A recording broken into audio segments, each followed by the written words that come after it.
Hello everyone, welcome back to our YouTube channel, Becoming a ROS Developer. I'm Desire and we have got Remille today, who has just completed the course Linux Basics Robotics, and he'll be giving us a presentation on that. So without any further ado, let me hand over the platform to him so he can begin his presentation. Alright. Hello, alright. Hello, I'm Remille Bianga, and I did the Linux for robotics. And the objective was to develop a script in Bash that will allow the robot to autonomously navigate and avoid obstacles in its environment. And to do that, I I had three files. Okay,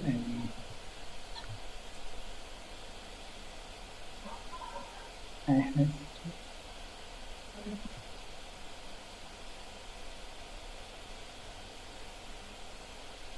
I had three files. The first was the robot function that that contain all the get function and the setter. They get to get value from sensors and the setters to set the linear velocity or the angular velocity for the rotation of the robot.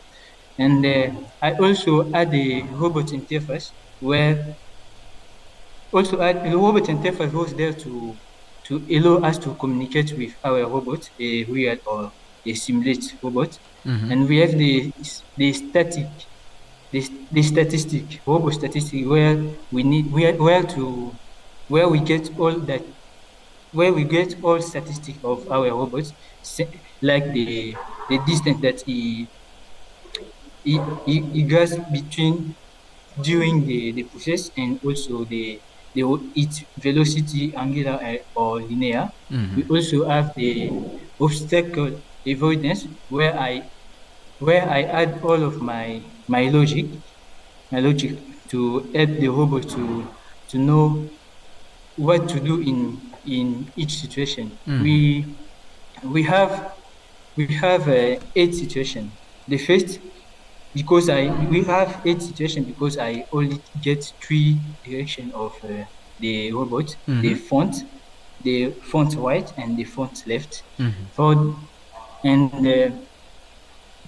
the situation we have here the situation. First, we need to verify if the font of the robot is free, like it the distance between the robot and the obstacle is more than 0.2 meters.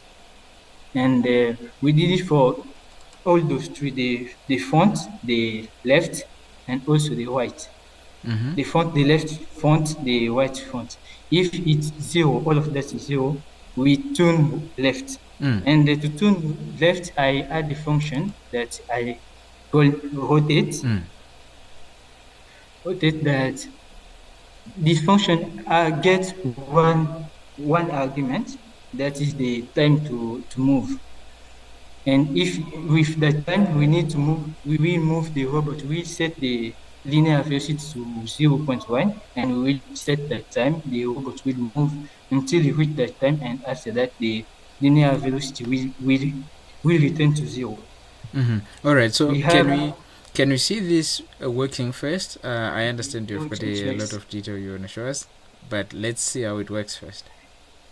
I believe you're connected to the robot already. Yes.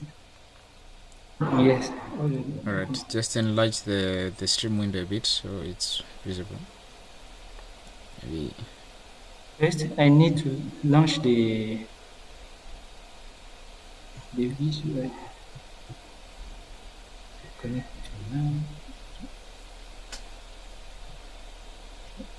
We get just this.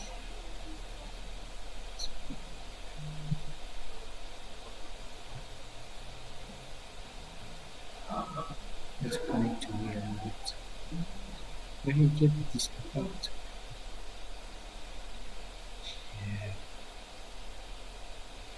How to connect? This will help me to connect to the first bot.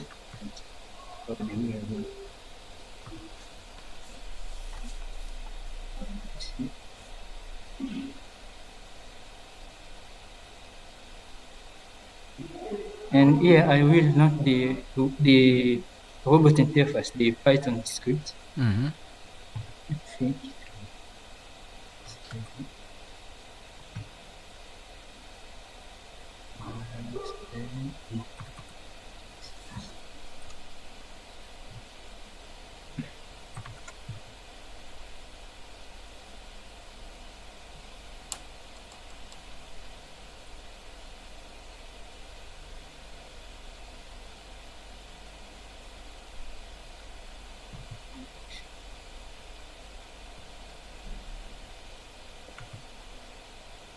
and I will launch the robot interface. Mm-hmm.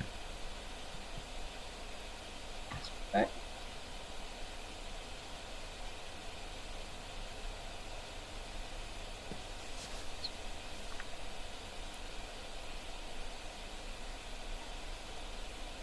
And here I will now execute my robot if avoidance obstacle to help my robot. Okay. I think it's already connected. Okay.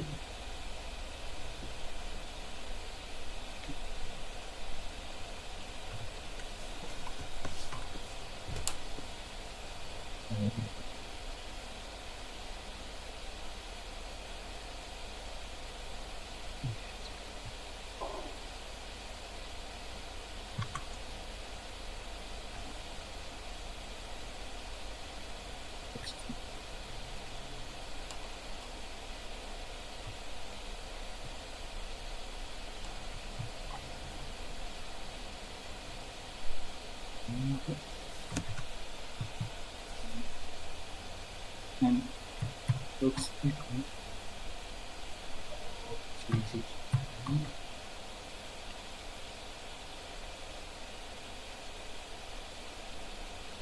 Okay, let's see what the robot is doing.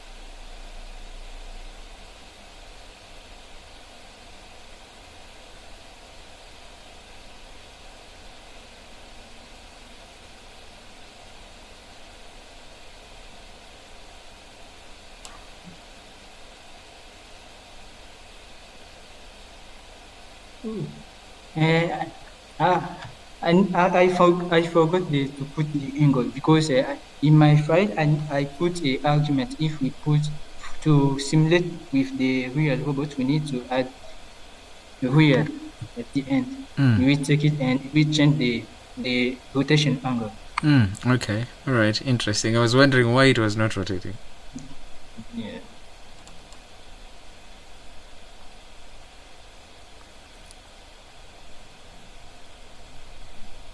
Okay, I see it's rotating now. Yeah.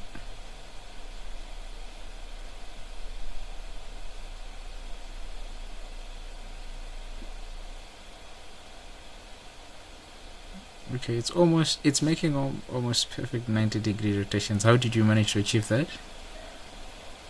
Okay. To achieve that, with the initial code, we already know the rotation that we need to that that help our robot to turn 90 degrees. Mm-hmm. We we have it goes we need 1.5 seconds Mm.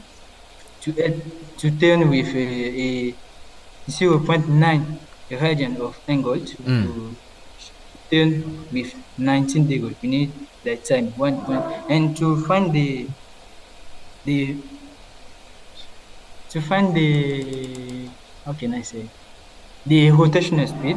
Mm-hmm. I took that 0.9 of radiation of radian. I divided by 1.5 second, Mm-hmm. Your speed. and what I found that if I need and we have the direction of our robot. We have the front and also the front left or front right. With that, I just do a, how can I call it? Geometry. I put, mm, all I know that we need our robot to turn from the front left, the front where he is now, Mm-hmm. to either the front right or front left. We need to know that angle to turn from front to front right. Mm-hmm. To do Mm-hmm. that, it's just the tangent of the distance front till the distance of the front robot till the obstacle, and the distance from the front robot, the distance of the robot till the front right obstacle. Mm-hmm. I do the tangent of those two distances to Mm-hmm. find the angle that separate the front and the right, Mm-hmm. and after that, I I multiply the that angle with 0.9 divided by 1.5 second to Mm-hmm. find Okay. the time that we need to help our robot to rotate. Yeah, yeah, yeah. Very It's very good. fun. Very. It clearly shows that you're here to do this on paper and make sure you understand it. We like that. We like that quite a Yes. lot because I think that is the basis of making a very valid understanding about whatever you're working with. So, well done, well done, Yeah. well done on that bit. So in case, so what we're gonna do is let's try something. So I want you to stop Okay. your obstacle avoider door bash, right? And then move the robot using teleop or Yes. the joystick to somewhere in the center and have it face the red block there in the middle, right? So we just want to put it through its paces. We see that it's managing to avoid walls. We just want to see its behavior on other things that are not as prominent as walls. Okay.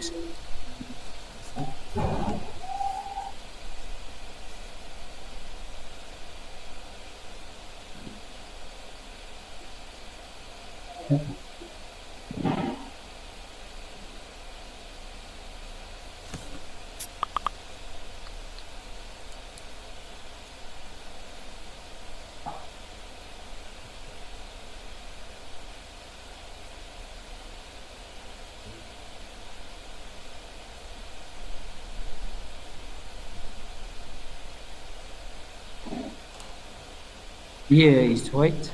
Yeah, move it a bit forward.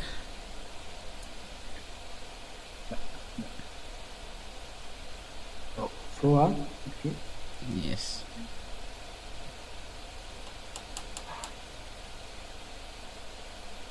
Yeah, Okay, we can start here. like It's that. fine. Okay, I didn't want it to collide, but it's fine. Um, okay, yeah, just give it some clearance, right? Because I want to check when does it initiate an avoidance behavior.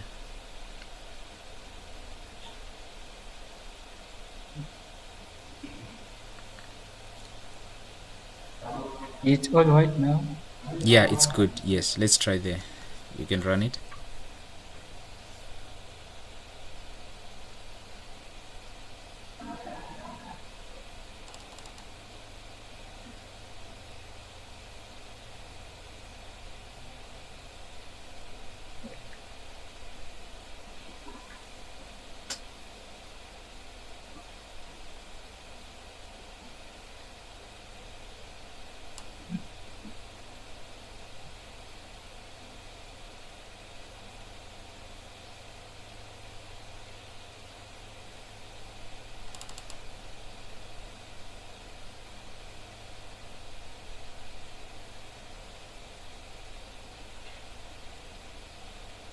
Very nice.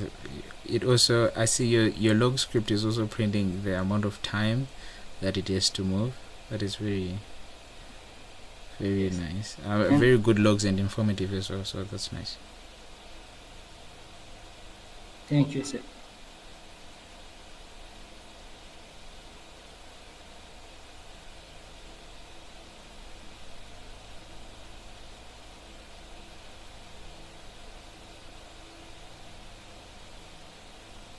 All right. So you have not run your statistics script yet, correct?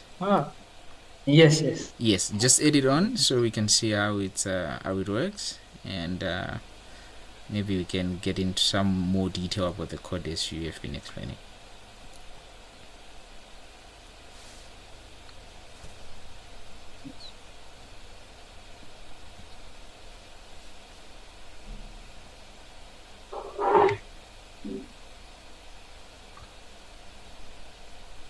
Statistics. Are you in the correct terminal? Yes. It looks like. Yes. Okay. All right. I see.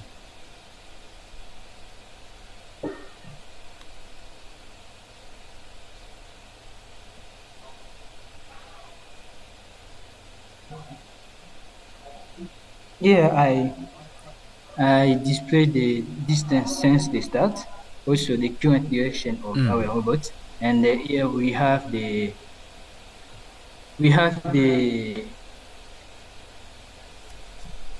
position, the x, y, and z position Okay. in the space, the position in the Okay. space, and we have the roll, pitch, and yield from our sensor, the EMU, the EMU sensor. Yeah, I am you. Yes. IMU. All right. All right. Thank you so much, Remille. So what I want you to do is let's go back to the obstacle avoidance script so you can terminate there, and I want you to show me the cases that you were referring to earlier, because I see you've got 8 cases, right? Yes. Yes. So I just want you to explain one of them, because I believe they almost all do the same thing, just with different parameters, because I cut you short earlier when you tried to connect to the robot. So just pause here and then you can open the IDE.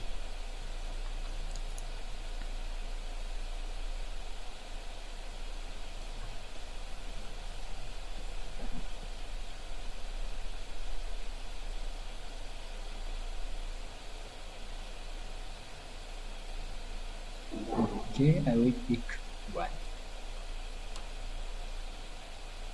I will pick this one.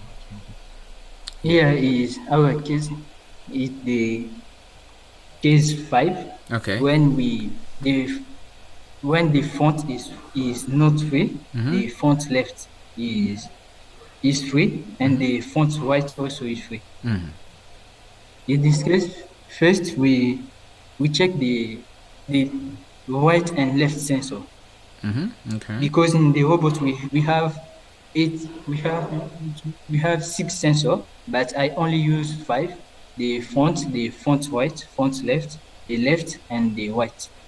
So you have We check the 6 sectors, right? You meant sectors. yes. Okay. All right. We check the right and the left and the right distance, and we need to see what is greater than the others. Here we check if the left distance is greater than the right distance. If that's the case, the robot will turn to the left. Why do you need with our function?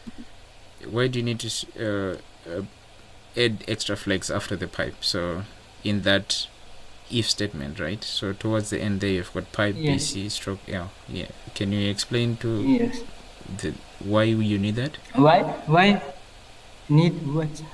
Can you repeat, sir? So why do you need to pipe the operation that echoes, right? To pipe, then add BC stroke L towards it. Yes. Why do you need BC? The echo operation only send information. Can say that it's used primarily to print information on the terminal, and we use the BC information, the BC function, because the bash script has not integrate operational system like to do the addition, multiplication, or subtraction. We need the BC function that will help us to do that type of operation in the bash script. And And the L? the echo will The L? This is the flag L that you've got there, stroke L. flag After the L BC, yes, that is one, yes. yes is the I can say it's the argument that the BC module, if I can say that the BC module need to know that you need to do an arithmetic operation. And on what? Yes. And what does it specify in addition to A, just having a general BC? to do a arithmetic operation like to do an operation. How can I describe it? Mm, You can think about it. So let's mm, finish this, and then I'll give you some time to think about it. Yeah. okay. So I After believe, that, we yes, yeah. after that, if the if the if it's not the case that we can Mm-hmm. say that they want the left distance is not greater than the right distance, Mm-hmm. we turn to the right. Okay. We turn to the right using our function rotate, and the angle needs to be a negative one to turn to the other sense right. And then the FE to say to our machine that the end of the if statement. The if. All right. Yeah. Wonderful work, Remille. So thank you so much for your wonderful presentation. And keep it up. It was very good and informative. And you did your best to take us through what logic you have to go through to end up with this behavior. So good job about that. So just hang on and we'll look it up here. Okay, sir. Alright, everyone, this was Remille's presentation, and a warm congratulations to him. And I would like to encourage all those of you who would want to try this course or any other one that we offer certification on. It's not just this one, you can also try, and then you can come and showcase your work here. Our best advice is test as many times as possible on the real robot, and then you will be more confident with what you have developed. So until next time, keep pushing your ROS learning. Bye bye.